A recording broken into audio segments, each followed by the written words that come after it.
अभ्यासिकेचे प्रकार कोणते आहेत? नमस्कार मित्रांनो, आज पुन्हा एकदा तुमच्या भेटीला घेऊन आलो आहोत एक नवीन विषय। आपल्या पाठीमागच्या व्हिडिओमध्ये आपण पाहिले होते की अभ्यासिका निवडताना आपल्याला कोणकोणत्या गोष्टीची काळजी घ्यायची आहे आणि त्यानुसार तुम्ही अभ्यासिका नक्कीच निवडणार असाल। आपल्या त्या व्हिडिओची तुम्हाला बरीच मदत होणार आहे। तशीच मदत तुम्हाला या व्हिडिओमधून देखील नक्की होणार आहे। त्यासाठी हा व्हिडिओ शेवटपर्यंत नक्की पहा। मित्रांनो, अभ्यासिका निवडताना काळजी काय घेतली पाहिजे हे तर आपल्याला कळाले आहे आणि त्यामध्ये मी तुम्हाला हे देखील सांगितले होते की आपण आपल्या गरजांचा विचार करून अभ्यासिका निवडायची आहे। तर मित्रांनो, आपल्या गरजांनुसार अनेक प्रकारच्या अभ्यासिका उपलब्ध असतात। मग त्या कोणकोणत्या प्रकारच्या असतात हेच मी तुम्हाला या व्हिडिओत सांगणार आहे। यावरून तुम्हाला नक्कीच अधिक मदत होईल अशी मला आशा आहे। नमस्कार मित्रांनो, मी दादासाहेब वाघमारे स्वागत करतो तुमचे आपल्या आजच्या व्हिडिओमध्ये, जिथे आपण पाहणार आहोत अभ्यासिकेचे प्रकार। अभ्यासिकेचे अनेक प्रकार आहेत, प्रत्येकाचे स्वतःचे फायदे आणि तोटे आहेत। अभ्यासिकेचा प्रकार निवडताना तुमचा वैयक्तिक गरजा आणि प्राधान्य विचारात घेणे महत्त्वाचे असते। चला तर मग पाहूयात कोणते आहेत अभ्यासिकेचे प्रकार। सार्वजनिक अभ्यासिका। सार्वजनिक अभ्यासिका सामान्यतः ग्रंथालय, कॉफी शॉप्स आणि पार्क्स सारख्या सार्वजनिक ठिकाणी आढळतात, ज्या की विनामूल्य वापरण्यासाठी उपलब्ध असतात आणि अभ्यासासाठी शांत आणि एकाग्रतेचे अनुकूल वातावरण प्रदान करू शकतात। परंतु सार्वजनिक अभ्यासिकेत गोपनीयता आणि सुरक्षा कमी असू शकते। सह अभ्यासिका।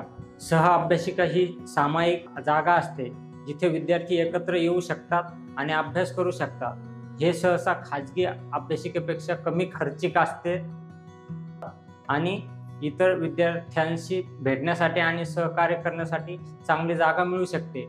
पण सह अभ्यासिकेत गोंगाट आणि विचलित करणारे घटक असू शकतात। गृह अभ्यासिका। गृह अभ्यासिका म्हणजे आपली घरची अभ्यासिका। इथे तुम्ही तुमच्या गरजानुसार शांत आणि एकाग्रतेसाठी अनुकूल वातावरण निर्माण करू शकता। एखादी छोटीशी जागा पाहून तुम्ही त्या ठिकाणी आपली स्वतःची अभ्यासिका तयार करू शकता। परंतु गृह अभ्यासिकेमध्ये विचलित करणारे घटक असू शकतात आणि स्वतःला प्रेरित ठेवणे देखील कठीण जाऊ शकते। व्हर्च्युअल अभ्यासिका। व्हर्च्युअल अभ्यासिका ही ऑनलाईन अभ्यासिका असते जिथे विद्यार्थी अभ्यास करू शकतात।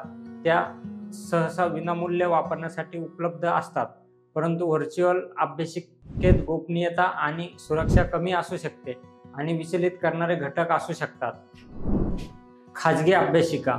खाजगी अभ्यासिका या व्यावसायिक अभ्यासिका असतात जिथे विद्यार्थ्यांना शुल्क घेऊन अभ्यासासाठी जागा देतात। ते सहसा शांत आणि सुरक्षित वातावरण देतात आणि इंटरनेट कनेक्टिव्हिटी सुविधा यासारख्या अनेक सुविधा प्रदान करतात।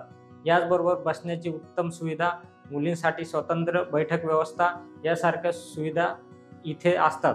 खाजगी अभ्यासिकेत शिस्त पाळली जाते आणि अभ्यासासाठी अनुकूल असे संपूर्ण वातावरण या ठिकाणी असते। तर मित्रांनो, तुमच्या लक्षात आलेच असेल की अभ्यासिकेचे विविध प्रकार उपलब्ध असतात। त्यातील आपण आपल्यासाठी योग्य पर्यायाची निवड करू शकता। पण मित्रांनो, बारकाईने लक्ष दिले तर तुमच्या लक्षात येईल की बाकी अभ्यासिकेच्या तुलनेत खाजगी अभ्यासिका तुमच्यासाठी चांगली ठरू शकते। आता तुम्हाला वाटेल की सार्वजनिक अभ्यासिका असताना खाजगी अभ्यासिका कशाला? तर याचे देखील सविस्तर उत्तर आपण पुढच्या व्हिडिओमध्ये नक्की पाहू की आपण खाजगी अभ्यासिका का निवडल्या पाहिजे। मित्रांनो, आपली देखील सरस्वती अभ्यासिका छत्रपती संभाजीनगर येथे आहे।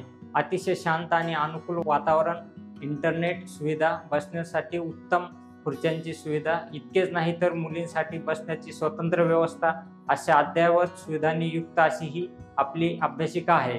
इथल्या वातावरणात अभ्यास खूप छान पद्धतीने करता येतो, म्हणून कित्येक स्पर्धा परीक्षेचा अभ्यास करणारे विद्यार्थी आपल्या सरस्वती अभ्यासिकेची निवड करतात। मित्रांनो, तुम्ही देखील जर का स्पर्धा परीक्षेची तयारी करत असाल आणि तुम्ही देखील अभ्यासासाठी उत्तम अशी जागा शोधत आहात, तर आजच आपल्या सरस्वती अभ्यासिकेला नक्की भेट द्या।